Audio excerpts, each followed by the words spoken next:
নোয়াখালীর মানুষকে চাপিয়ে দেওয়া, কুমিল্লামুখী করার, যে এটা একটা মানুষ হয়রানির শিকার হবে।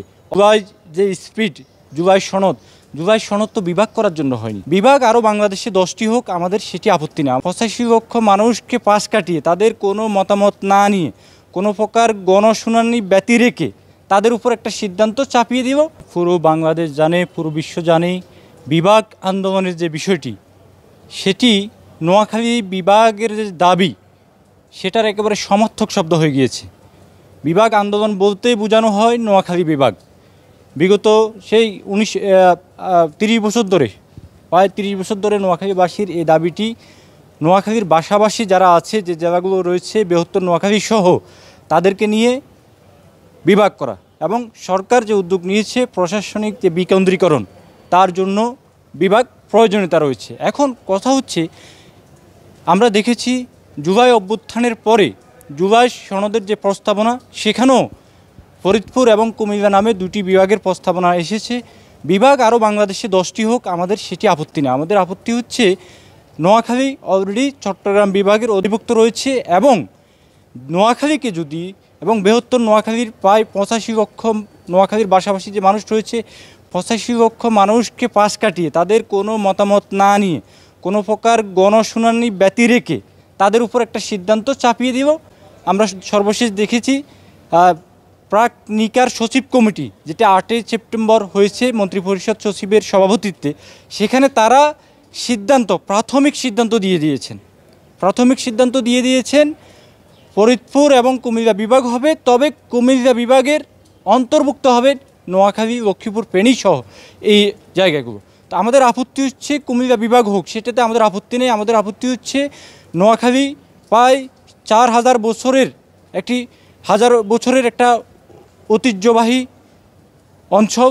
এই অঞ্চলের মানুষের কিছু কথা আছে, এবং আমাদের সংবিধানে যেটা বলা হয়েছে, সংবিধানের 7 অনুচ্ছেদে যেটি বলা হয়েছে, জনগণের অভিপ্রায়ের যে প্রাধান্য পাবে যে কোনো কিছুতে, সেই জনগণের, এই 85 লক্ষ জনগণের অভিপ্রায়ের প্রতি কোনো প্রকার শ্রদ্ধা না দেখিয়ে এটা, এবং আমি এটাও বলেছি, এটা হচ্ছে আপনার ন্যাচারাল জাস্টিসের যে প্রিন্সিপাল রয়েছে ন্যায় বিচারের, সেটারও পরিপন্থী। সরকারি কোনো একটা সিদ্ধান্ত হবে, আমরা জানি সেটা গণশুনানি হয়, গণশুনানি লাগবে। তো যারা স্টক হোল্ডার রয়েছেন বৃহত্তর নোয়াখালীর, কেউ তাদেরকে শুনতে যায় নাই। সংস্কার কমিশন যেটি করেছিল, প্রশাসনিক সংস্কার কমিশন, তারাও কখনো এই অঞ্চলে পা দেন নাই। এসি রুমে বসে সচিবালয়ে বসে কারো উপর সিদ্ধান্ত চাপিয়ে দেওয়া, সেটা হচ্ছে আপনার ন্যায় বিচারের পরিপন্থী। নোয়াখালীর বিভাগ আন্দোলন, এবং আমরা দেখেছি 2017 সনে যখন ময়মনসিংহ বিভাগ হয়েছে, কিশোরগঞ্জ ময়মনসিংহের বাসাবাসী হলেও তারা ময়মনসিংহের সাথে যায় নাই। কারণ তাদের একটা স্বাতন্ত্র্য, তাদের মতামত রয়েছে। টাঙ্গাইল যায় নাই ময়মনসিংহের ভিতর, ময়মনসিংহের 4টা জেলা নিয়ে বিভাগ হয়েছে। সুতরাং নোয়াখালীর যে ভৌগোলিক অবকাঠামো, নোয়াখালীর যে ঐতিহ্য, আলাদা সংস্কৃতি, সব কিছু মিলেই নোয়াখালী বিভাগের দাবি রাখে, এবং নোয়াখালীর মানুষকে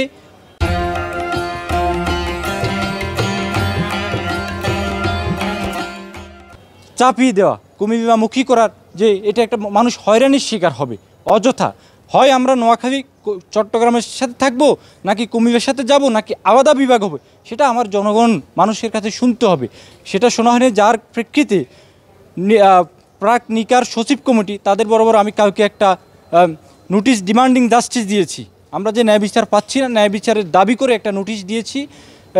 ওখানে যে বডিতে 10 জন আছে বিভিন্ন সচিব, তাদেরকে দিয়েছি। আমি যেটি বলতে চেয়েছি, আমাদের এখানে একটা কমিটি গঠন করা হোক। বাসাবাসী যারা আছে, তারা কোথায় যেতে চায়, তাদের মনের আকাঙ্ক্ষা কী, তাদের হৃদয় রক্তক্ষরণ করে তো আপনি একটা সিদ্ধান্ত চাপিয়ে দিতে পারেন না। তো তাদের চাই দেখি, তারা কোথায় থাকতে চায়, তাদের শুনতে হবে, সেটি বলেছি। আমি বলছি, যারা স্থানীয় জনপ্রতিনিধি রয়েছে, লোকাল গভর্নমেন্ট অথরিটি যারা রয়েছে, 3 জেলার ডিসি সহ, তাদের একটা গণশুনানি করা হোক। যারা এক্সপার্ট রয়েছে, রাজনৈতিক নেতৃবৃন্দ রয়েছে, একাডেমিশিয়ান রয়েছে, সবাইকে নিয়ে একটা গণশুনানি করা হোক, এবং এটা আবার পূর্ণ বিবেচনার, এবং এই যে প্রস্তাবনাটা, সেটি পূর্ণ বিবেচনার আমি দাবি জানিয়েছি রিগাম নোটিশের মাধ্যমে। এবং পরবর্তীতে আমরা যদি মনে করি তারা সেটি গ্রহণ করছে না, সেক্ষেত্রে আমরা হয়তো আইনি অর্ডার যেতে পারি। যেহেতু এটা একটা আমাদের হচ্ছে মৌলিক অধিকার এবং সাংবিধানিক অধিকার লঙ্ঘন হয়েছে। এবং আরেকটি বিষয় হচ্ছে জুলাই সনদ, জুলাই সনদ তো বিভাগ করার জন্য হয়নি। এই বিভাগের প্রস্তাবনা তো ফ্যাসিস্ট আমলের, ফ্যাসিস্টের সময় ফ্যাসিস্ট সরকার ওই দুইটি বিভাগ প্রস্তাবনা দিয়েছে, আপনি সেটাকে ফটোকপি করে মেরে দিচ্ছেন। আপনার স্টাডিটা কি? বসে বসে তো ঐক্যমত কমিশনে বসে বসে এখানে তো বরিবোজ করলে হবে না। ঐক্যমত কমিশনে আমি কমপক্ষে 20টা রাজনৈতিক দলের প্রধানকে আমি সরাসরি জিজ্ঞেস করছি, তারা যেদিন এই প্রস্তাবনাটা আসে তারা জানেই না। অনেকে আশ্চর্য হয়ে গেছেন বিভাগের বিষয়ে কেন জুলাই সনদের প্রস্তাবনাতে আসবেন। তার মানে কি ওনারা জুলাই সনদ পড়ে নাই? জুলাই সনদে সবাই স্বাক্ষর করেছে, এই করেছে। শুধুমাত্র বাংলাদেশ সমাজতান্ত্রিক দল বাসদ তারা এই নোয়াখালী বিভাগ করার প্রস্তাবনায় তারা অনাপত্তি নোট অফ ডিসেন্ট দিয়েছে। বাসদ এবং দাসদ এই দুইটা দল নোট অফ ডিসেন্ট দিয়েছে। আর সকলগুলো রাজনৈতিক দলগুলোরও এখানে একটা দায়বদ্ধতার বলতে কিছু নেই। ইভেন আমি আশ্চর্য হয়ে গেছি, আমার টিম আমরা গিয়েছি সরাসরি ঐক্যমত কমিশনে গিয়েছি, রাজনৈতিক দলগুলো এটার বিষয়ে কোনো নলেজই নেই। বিভাগ যে হচ্ছে রাজনৈতিক দলগুলো জানে না। এখন নাম বললে অনেকের সম্মানহানি হবে, বলতেছি না, তারা ওখানে বড় বড় বক্তব্য দেয় কিছুতেই, কিন্তু আমি আশ্চর্য হয়ে গেছি তারা এই জুলাই সনদটা পড়েও দেখে নাই, তারা এখানে স্বাক্ষর করে সম্মতি দিয়ে দিচ্ছে। তো যাই হোক, এই বিষয়গুলোতে তাদের যদি এই অবস্থা হয় তাহলে নোয়াখালীর যে 85 লক্ষ মানুষ তাদের কি অবস্থা? তাদেরকে অন্ধকারে রেখে, এটা তো জুলাই স্পিরিটের সাথে যায় না।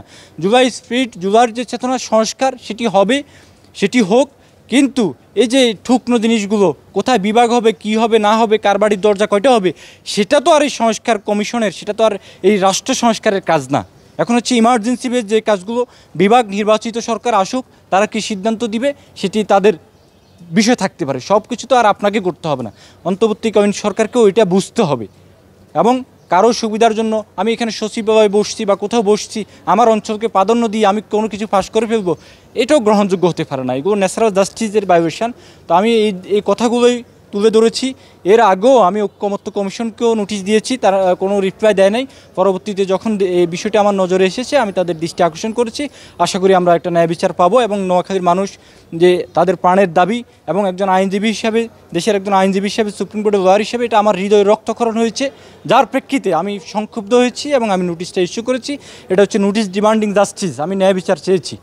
আশা করি তারা বিষয়টি আমলে নিয়ে দেশের মানুষকে, এবং এটা আমরা রিজন অফ হারমোনির যেটা বিষয় রয়েছে, নোয়াখালী অঞ্চল যদি অস্থিতিশীল হয়ে যায়, ফেনী এখানে একটা চট্টগ্রামের সাথে একটা বিষয় আছে, দেশের রাষ্ট্র কমিউনিকেশন, সব কিছু একটা বিপন্ন হওয়ার একটা আশঙ্কা রয়েছে। সুতরাং এই বিষয়গুলো আমরা একটা সৌহার্দ্যপূর্ণভাবে, সুন্দরভাবে মাননীয় প্রধান উপদেষ্টা দৃষ্টি আকর্ষণ করেছি এবং করতেছি। আশা করি উনি বিষয়টি দেখবেন এবং নিকার প্রাক সচিব কমিটি তারাও বিষয়টি দেখবেন এবং পূর্ণ মূল্যায়ন করবেন বলে আশাবাদ ব্যক্ত করছি।